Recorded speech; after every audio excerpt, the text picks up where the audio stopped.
دیکھیں اگر آپ نے بات سچی کی اور اس کے منہ پہ کی جو اس کو بری لگی تو یہ تانا ہے.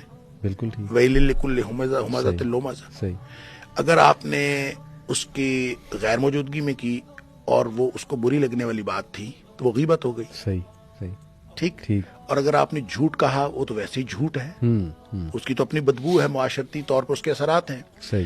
لہٰذا جب آپ غیبت کرتے ہیں تو اس کے نیگیٹو اثرات ہیں کتنے کہ نبی کریم صلی اللہ علیہ وسلم نے, ایک تو قرآن نے کہا کہ مردہ بھائی کے گوشت کھانے کے مترادف.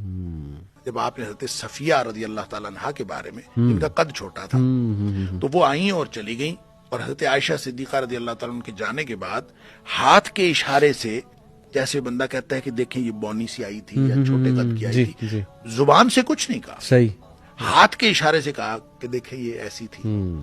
نبی کریم صلی اللہ علیہ وسلم, عائشہ تو نے غیبت کی ہے, اللہ, اور یہ اتنا بڑا گناہ کیا ہے کہ اگر یہ سمندر میں گھول دیا جائے تو سمندر کا رنگ بدل دے. اللہ.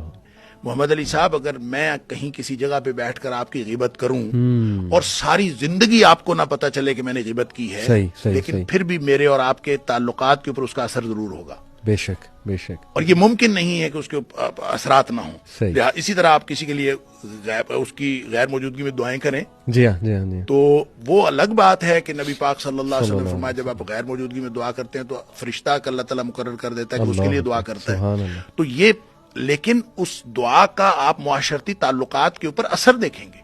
اس شخص کو کبھی نہیں پتا چلے گا کہ آپ نے دعا کی, لیکن اس کا اثر ہے یہ پوزیٹیوٹی. اس لیے یا تو وہ اچھی بات کہے او لیصمت, یا پھر خاموش رہے. تو خاموش رہنے سے بھی آدمی بہت ساری نیگیٹیوٹی سے بچ سکتا ہے. اسی لیے آپ نے فرمایا من صامت نجا, جو خاموش ہو گیا وہ نجات پا گیا.